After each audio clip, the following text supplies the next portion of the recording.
Hey everybody, today I'm at Colonial Dorchester State Historic Site in Summerville, South Carolina. It's an old fort that has been here since 1697, and it was no longer used after the Revolutionary War. But anyway, I'm gonna walk around and do all the other stuff. So this is the sign. It says, in 1697, Congressionalist settlers from Dorchester, Massachusetts founded a town where you now stand. For nearly 100 years, Dorchester prospered as an inland trade center for the region. Trade with the Native Americans, the development of rice and indigo as viable cash crops, and an infusion of people, enslaved, planter, and merchant, brought Dorchester to an economic peak in the mid-1700s. However, with the frontier shifting further inland and improved overland road system and destruction at the hands of the British during the American Revolution, the town slowly disappeared and was all but abandoned at the close of the 1700s. Today, the South Carolina State Park Service is charged with the care and preservation of this historical and archaeological treasure. So sometimes you can actually come out here and they're doing archaeological digs. And then I'll show some other stuff too. Soon it looked like down here, but whenever the people was living down here. Yeah, so this shows how the town looked way back whenever it was established, and supposedly some of the town is underneath here right now, and we're just standing on the remains of it. You can't see it through the camera. You can't see through the camera? No, it looks just like the forest over the camera. Like if you do it close in, it doesn't work. Yeah, it doesn't work.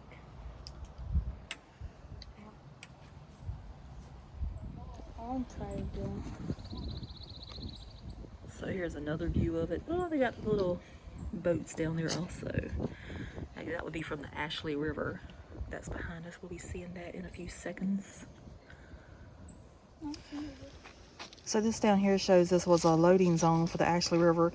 It served as a highway connecting to Charleston and Dorchester. And the vessels brought manufactured goods from the capital to the coast. And it says that today the riverbank is quiet, but to try to imagine it as a bustling place where merchants haggle with boat captains and enslaved men roll barrels of valuable goods back to the fort across the landings. So this down here will take you to the old log wharf, but you can only see it at low tide, and it looks like it might be high tide right now.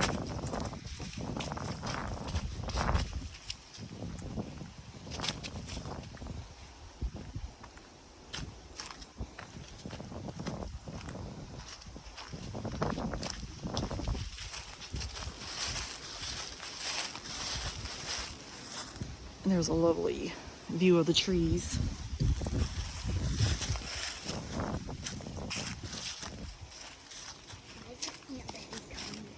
She may not be able to get back up. Can't come down the stairs with that. So this is absolutely gorgeous here. This is probably my favorite tree here. But anyway, down there, if you look, you can see the old logs. I'll zoom in on it some. You see the wood down there? That used to be where the shipping thing was at.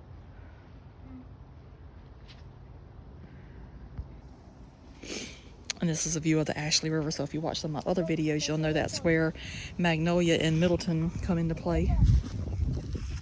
Well, take a picture of it. Take a picture of it. You can kind of see the log over here.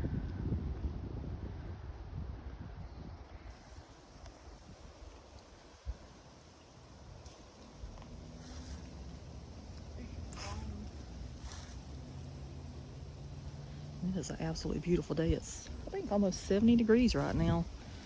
So, it was cold this morning. I think it was in the 30s this morning, but, you know, typical South Carolina day.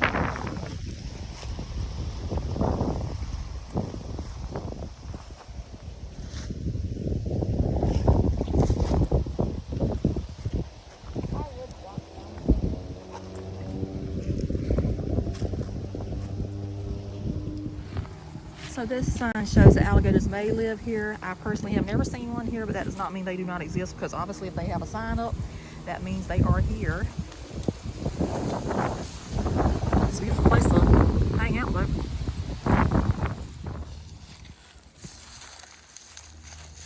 The mom is slowly coming down the embankment, and if you look over there, you can see the fort coming into view.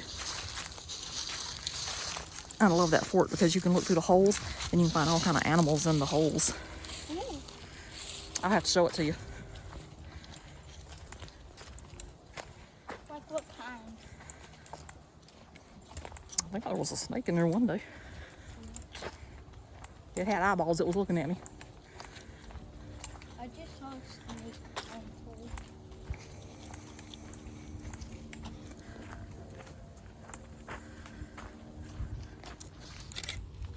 So this right here says, with networks of trade, the Ashley River served as an early highway between Dorchester and Charlestown. It provided planters easy access to the largest market in Carolina for their crops, but as the colony expanded inland, it became an obstacle to overland travel and trade. And the bridge that finally crossed the river here in the 1720s connected Dorchester to the growing network of inland roads and communities, and it funneled goods and people throughout the heart of the village. And apparently the bridge was 150 foot long. Hello. Hey, Oh, I got a bird nest. Oh, you did? Yeah, see that hole? I think it might just be a hole in the tree over there. So this is another overview of the Ashley River back here. Ooh, don't let me knock you into the water.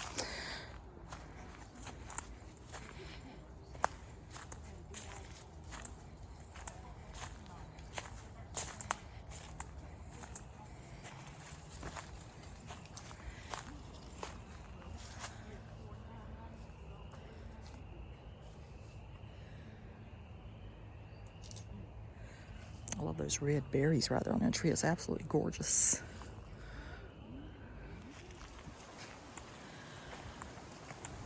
So obviously that's the fort coming into view over there, but I'm coming over here and look at the river again.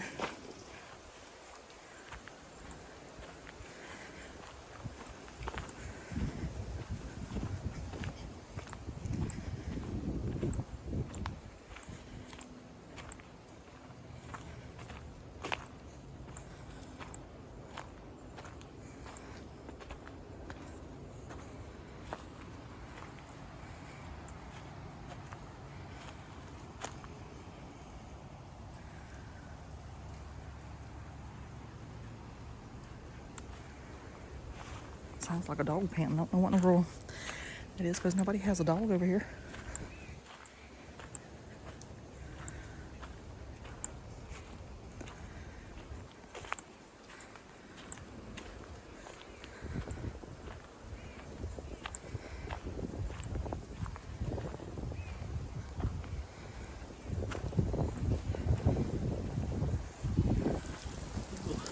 So beautiful. I've never actually walked down in this section before.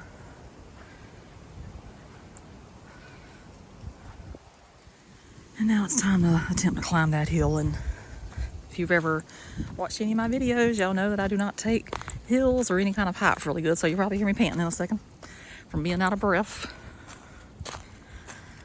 But I will get up there.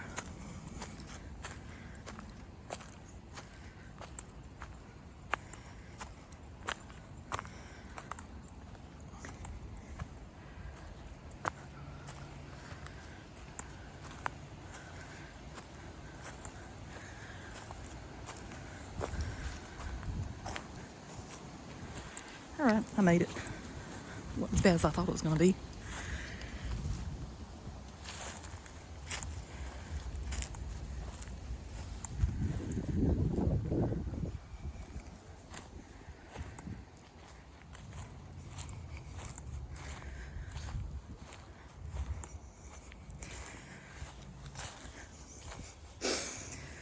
Anyway, this is the best preserved tabby fort in the United States. Got these lizards. I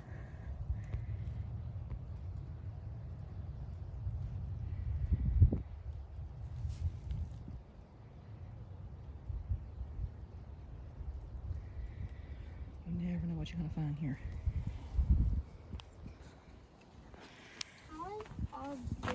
So here it says, please help us preserve our historic landmarks. Do not climb or disturb the fort walls. So I don't disturb them. I just look to see what's inside them. And seashells. And they put a plaster together. Just stick it all together to make the walls. Yeah, it's made out of oyster shells. Real careful, you'll see seashells in it too. Oh, I saw one. Look here. All this. See the rocks? There's a lot of holes on that wall. I'm going down. Let's go see what's on that side.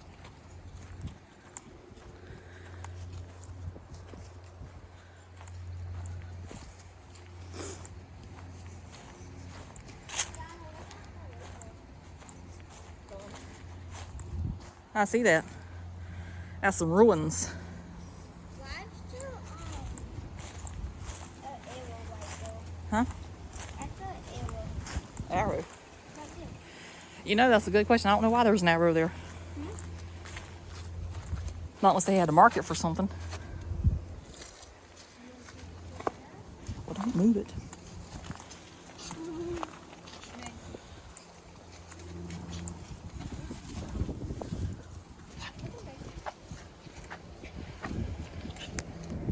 I want to see what's on the other wall.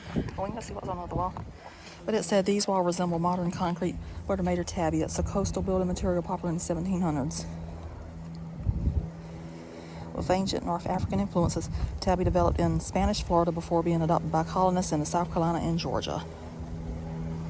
This has like tabby oyster shell. Yeah, they were burned to produce lime, which was combined with sand, water, and more shells. Very interesting. And you can see that plants grow in the walls.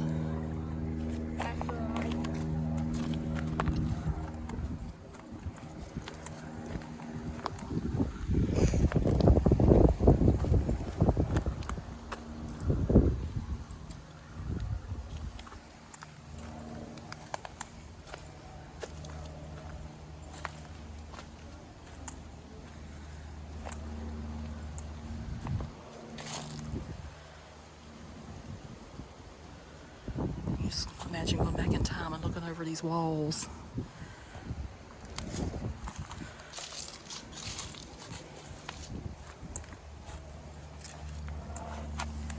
Oh, there's a really good one, stuff growing in there. So interesting.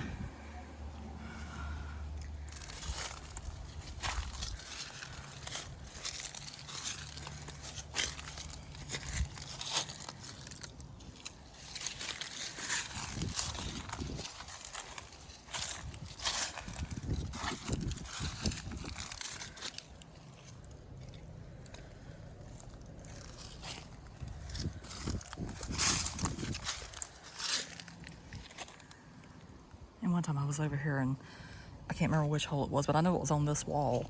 And something that had eyeballs was looking back at me. I, to this day, do not know if it was a snake or a lizard or a frog. But it was cool and creepy at the same time. What? Yeah, that's cool.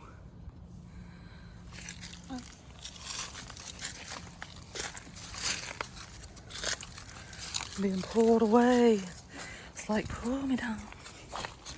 Oh, that's a good crack right there. You can see right through that one. Look like him.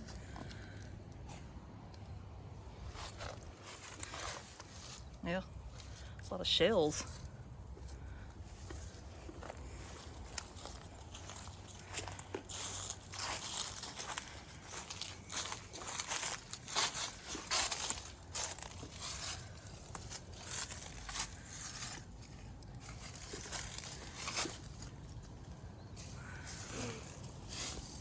And if these walls are boring you, I'm sorry, but I just find them fascinating. It's like looking at history. I don't know where to put it. Oh, Lord.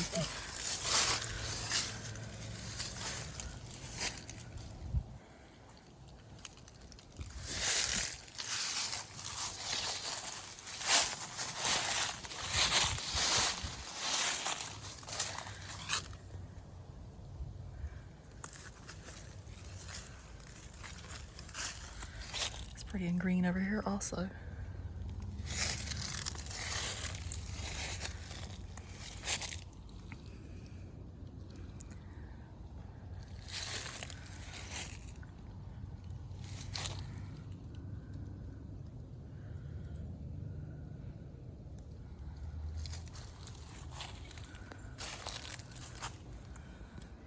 And that is a beautiful wall still standing up there. And it's high too.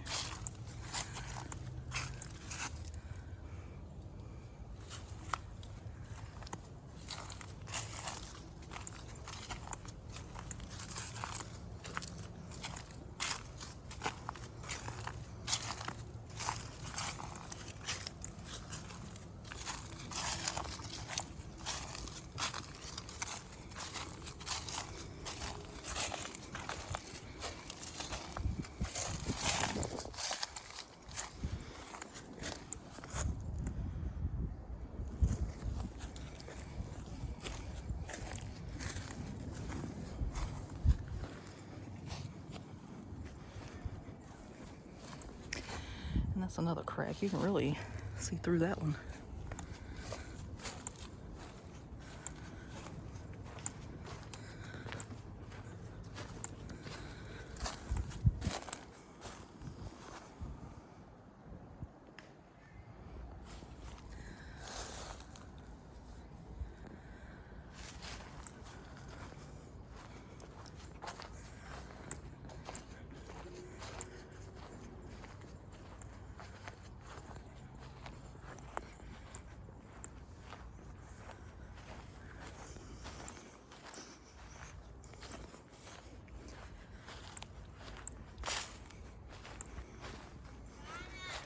Yes.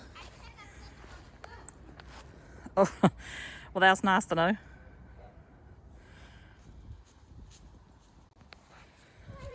And they have this blocked off, but I don't know if this was a house or if that's where the maybe command building was at, maybe. But you can definitely see the foundation still.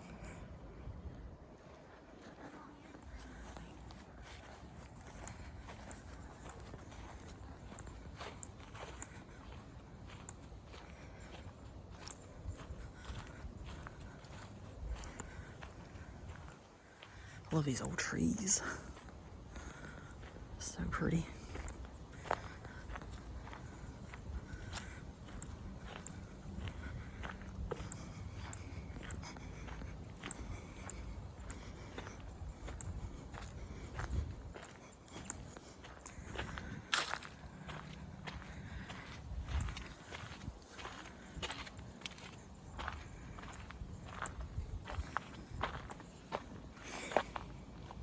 And this says this was designed for defense until 1757. Colonial South Carolina's only gunpowder storehouse or powder magazine was in Charleston. That year, fearing a French attack on the city, the legislator authorized construction of another magazine at a secure inland location. Dorchester was selected as the site in part because of the Ashley River offered easy transportation to and from Charleston. So you can see that building I was just referencing in there. That's how it would have looked.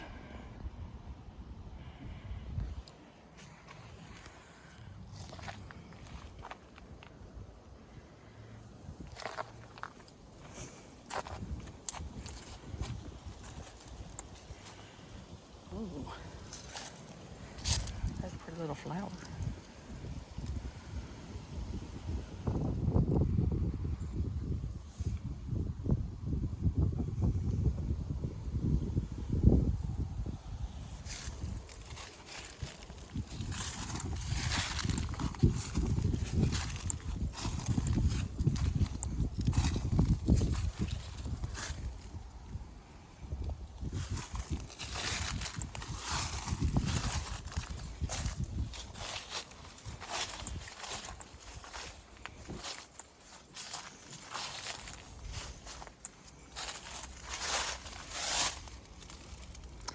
It's a good patch of stuff growing right there.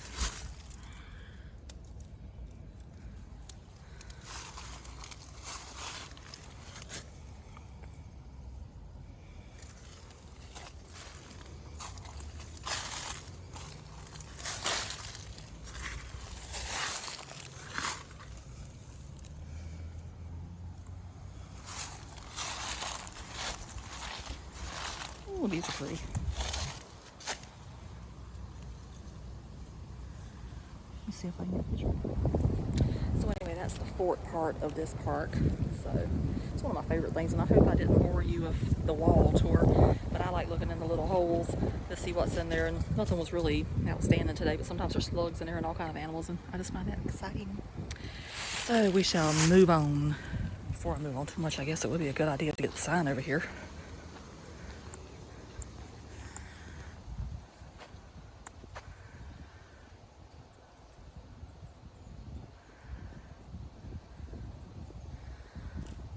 So Frances Marion was also here. As you know, the other day we were at Santee National Wildlife Refuge, and he was there also.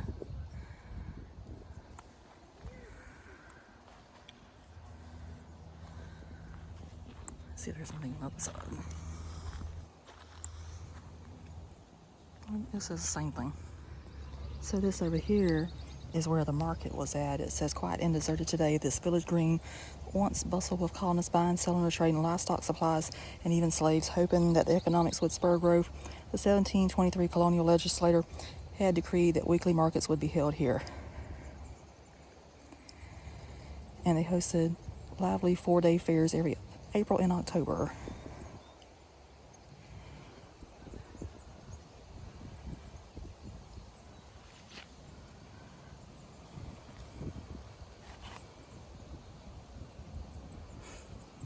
So all of that would have been happening out there where there's just people looking at parks today. And this over here says this is the clues of wealth. And obviously even today, your wealth and prestige are still displayed by your homes and property, because, you know, if you still got a nice house, that means you got some money. Anyway, this shows a Georgian home that once stood on lots 17 and 18 and described in 1786 as a wooden house on a brick foundation.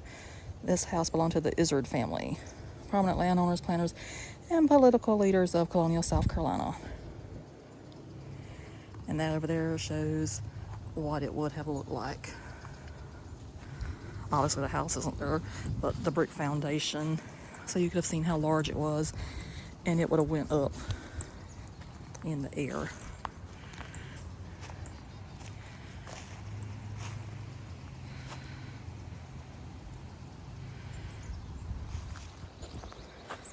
So we're once again looking where the market would have been. So if you ever come here, you'll see that they actually do archaeological digs. So what I'm getting ready to walk up onto now is where they're digging at now. And sometimes they find pottery and all kind of stuff down there.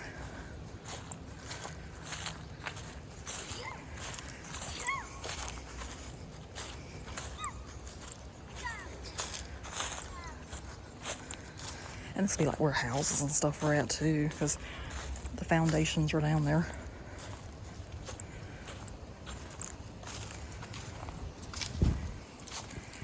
Looks like it might have been a while since they dug over here on this one though, with all the leaves down there.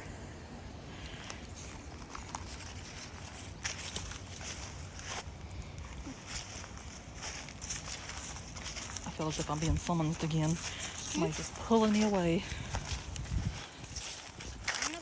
Bell tower. Well, I still got to go over there. Well, the bell tower is our last stop when we go home. Nope.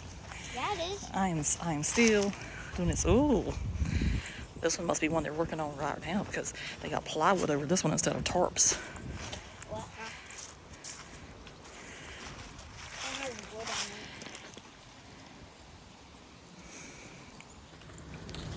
it. So another thing they've done here, they put up street signs so you know what street you would have been on whenever you were here back in the 1600s, 1700s. This was High Street.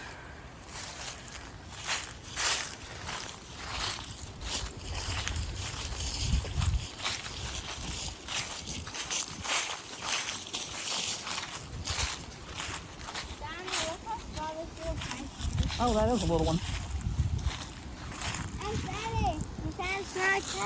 You gonna show it? That's a little tiny pine cone. I'm gonna go put it on then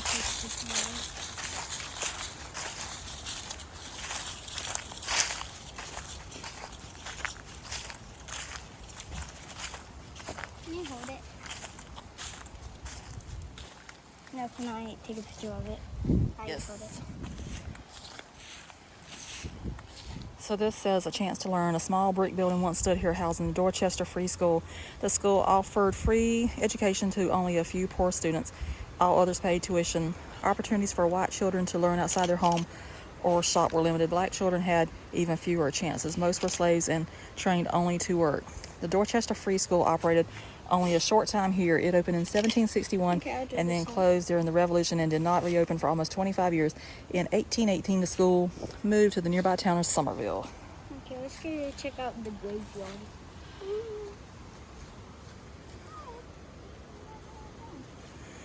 And it also says this was a time when most girls were only trained for a future as housewives and mothers. That would not work in today's world. You have to be out there and work a job just as hard as a man now. Maybe harder. And now we're coming up on the back side of the bell tower. An interesting fact about this thing, I actually thought that was how it looked. But we came to a function years ago and found out that the State Park Service rebuilt it to look like that now. I think back in the 1970s because an earthquake or something almost took it out. But anyway, it was in really sad disrepair, I should say. So they had to repair it. So that's how it looks today. It's absolutely beautiful. But we're heading over there in a second.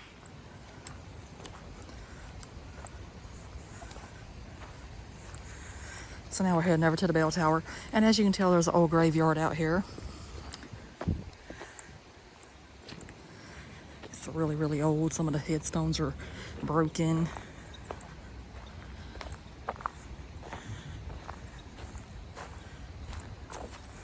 But isn't that beautiful? Oh my gosh, can you just imagine how it looked whenever the churches and the town was here and everything? Obviously it looks similar to this, but still.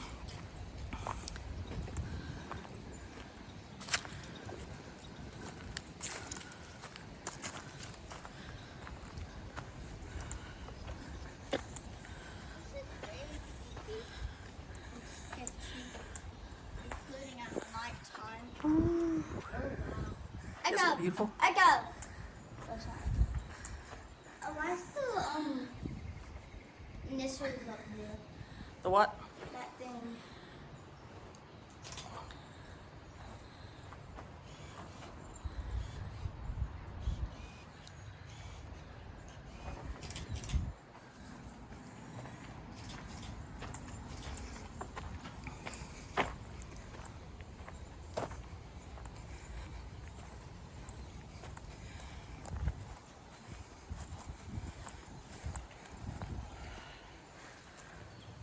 Is that a graveyard place? It is.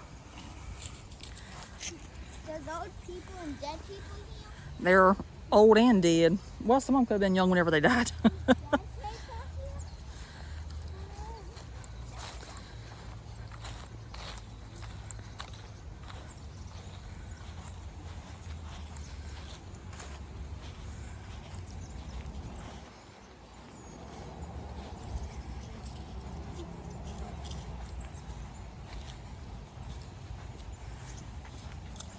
Oh, look, you can go down.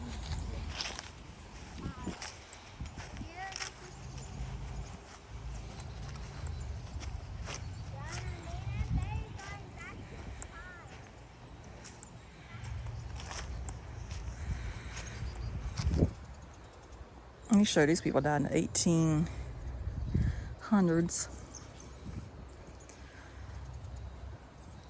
And I think those would be current tombstones because they don't look like the older ones.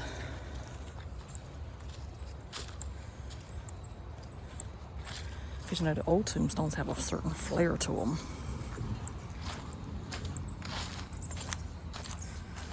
And I cannot leave here without coming to this beautiful tree that's in bloom. It's the camellias.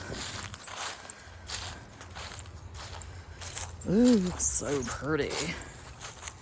And it is time for them to bloom. It's I think it's January 8th, 2022. Today.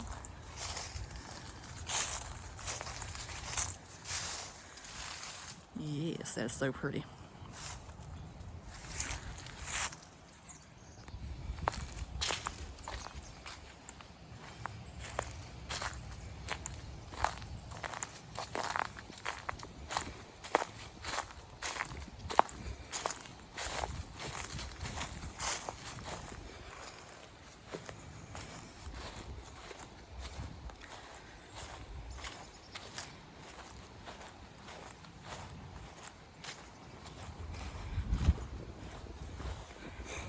angry. Look, they've got signs that says like lot.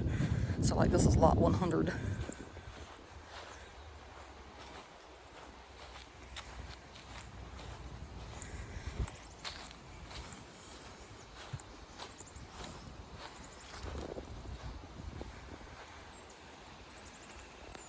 So this sign says Parish Church of St. George, Dorchester. St. George and Anglican Parish was erected in 1717. A brick church 50 foot long and 30 foot wide, with a chancel 15 by 15 feet, begun in August 1719, was enlarged in the 1730s.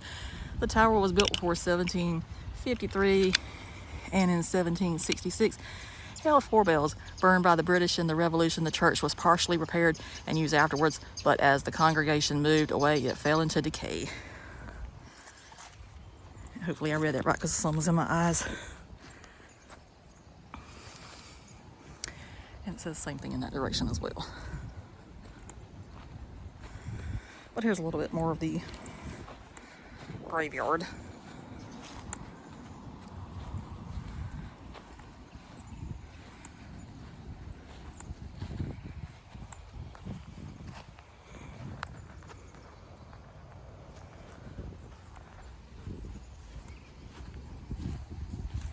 And you can tell these stones are old.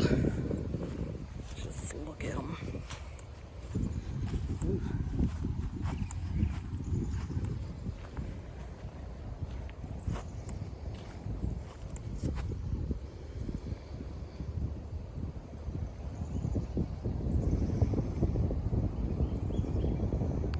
I don't know if they wrote on that one or what, or if that might have been there whenever it was put there.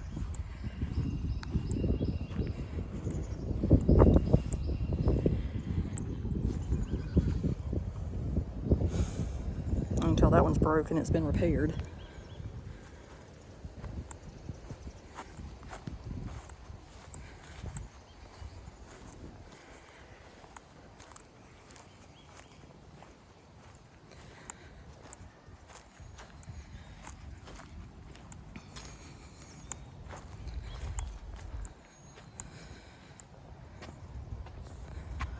Anyway, this says this is the bell tower of St. George's. Angry with the Anglican, I'm probably not pronouncing that right, church. The Puritan pilgrims left England in 1620. Their descendants, known as Congregationalists, founded Dorchester in the 1690s, only to endure South Carolina's 1706 declaration of Anglicanism as the colony's official church, with the Congregationalists worshiping 2 miles away.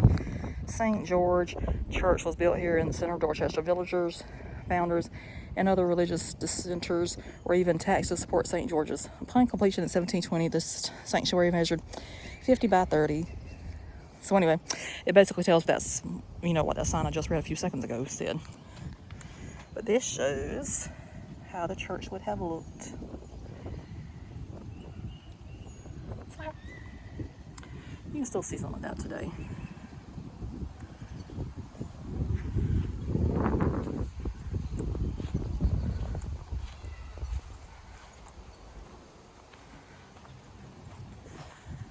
I always hate to leave, it's so pretty. Alright, so before I go, we did make it over to the bathroom, so just in case you're here and you're wondering, do they have a bathroom? Yes, they have a bathroom. But this sign says it was constructed for commerce as a boatyard along the river in this corner of the town. Shipwrights worked at their trade. Local men such as Job Chamberlain built and repaired various vessels that carry goods to and from Dorchester. Large ships could navigate the Ashley as far as Dorchester, making the town a prime location for shipbuilding as well as trade. So there you go.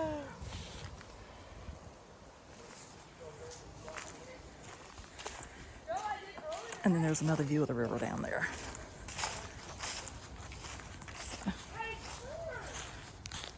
Okay, so I think that's going to do it for today from Colonial Dorchester State Historic Site in Summerville, South Carolina.